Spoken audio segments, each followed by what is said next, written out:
Welcome back to the Deep Dig Sports Pod. I'm your host, Drew, my other host right over here. What's up? It's D. Good to see you again.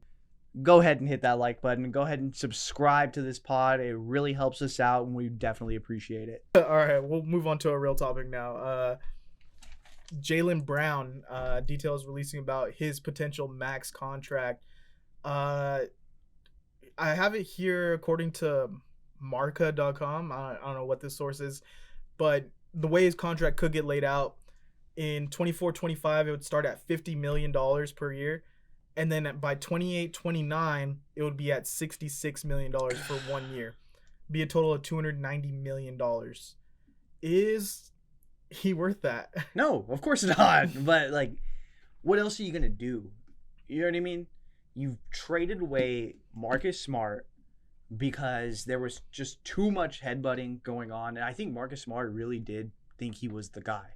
You know what I mean? I thought, at times, even when you hear stories about, okay, well, he held a players only meeting and got on everybody's ass. And on the court, he needs to touch the ball when it's give it to Jason Tatum. What are you doing?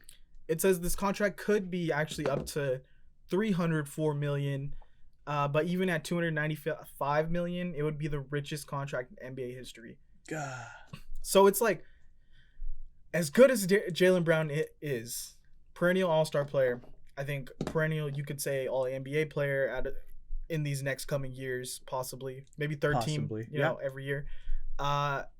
Is he worth the highest contract of all time? I would say no. Just because he qualifies for it, is it right to be yes, you get the full max? I think it's crazy that you're going to get the full max of a guy who can't dribble the basketball. You know what I mean? To his left.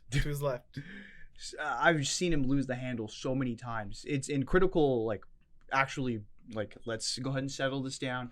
All I have to do is I'm going to dribble it around and I'm going to get a layup and he'll lose the handle. But I think that's just kind of where the league's going.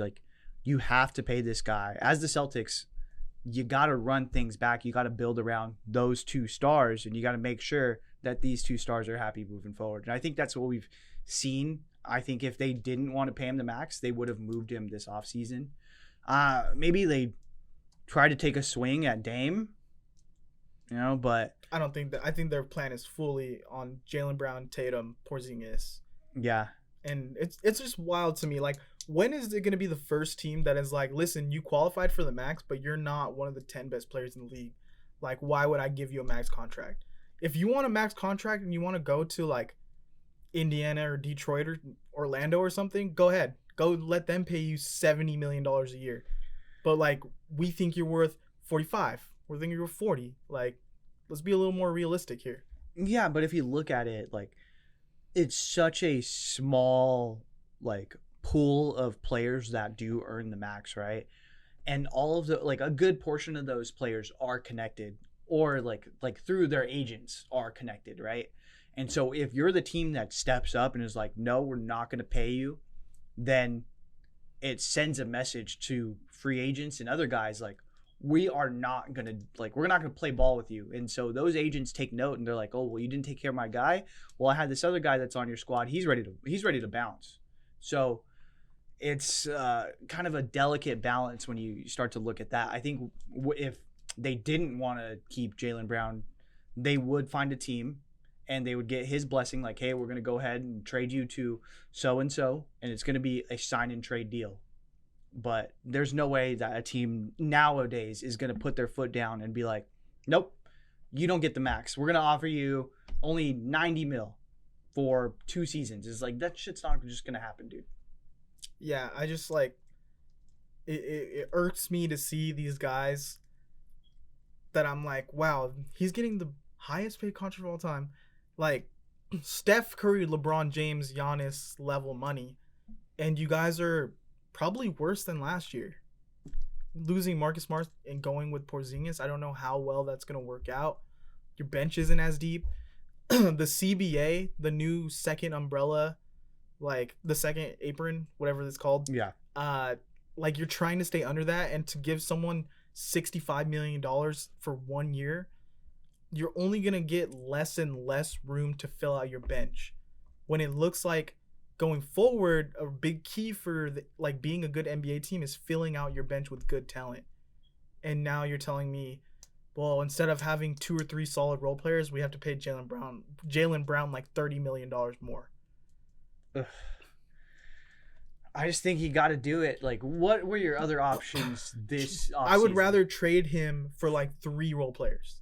No, because then you're just immediately taking yourself out of contention. I think where Boston Celtics are coming as an organization. Look at the Heat.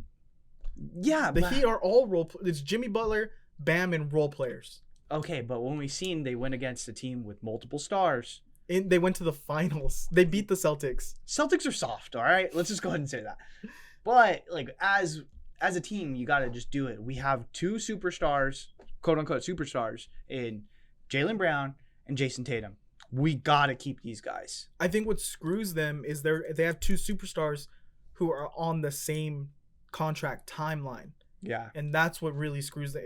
It's good that they hit on both, and they're both young, but other teams have the upper hand of, well, one guy is kind of older and one guy's like on the come up, so we kind of stagger them, and we know like if this guy's aging out, then we're going to lower his contract and the next guy's going to be up, and you can play with those and flip them. But yeah, it sucks because they're both on the same trajectory, so you're handcuffed to them. Yeah, I mean, it's just tough. Who are you going to trade for? I wouldn't trade for role players. Like, you have to compete, and especially knowing the Boston Celtics and looking at the East, it's like, okay, well, we're guaranteed a playoff run if we just have these guys. So let's stick with the status quo, and maybe someone that we have, like a Peyton Pritchard, steps up. Maybe someone we draft steps up, and they can actually be that third piece.